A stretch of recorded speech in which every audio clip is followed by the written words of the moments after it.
Good morning guys! Magluluto si mama ng pritong tambakol. Tambakol nga po yung lulutuin ko ngayon na prito kasi favorito ni Kevin At isa pa, mura yung tambakol ngayon kaya magpakasawa muna tayo ngayon sa pagbili ng tambakol kasi baka sa susunod na buwan ay magmahal na ito.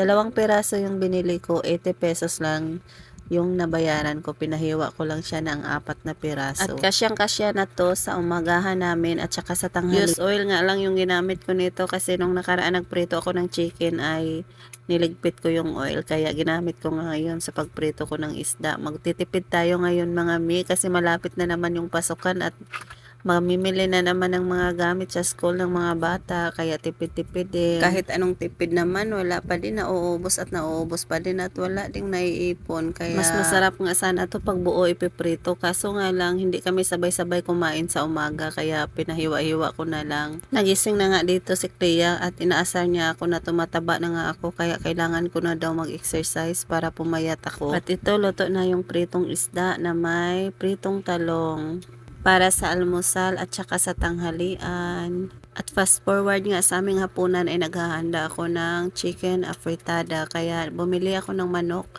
halagang 140 pesos, patatas naman 2 balot 20 pesos, tapos carrots 2 balot din 20 pesos at saka gagamitan ko lang siya ng bawang sibuyas panggisa. Tapos meron akong tomato paste na lang yung gagamitin ko kasi yun ang meron ako dito sa kusina kaya yun lang. Dinagdagan ko lang siya ng tubig para may sauce siya.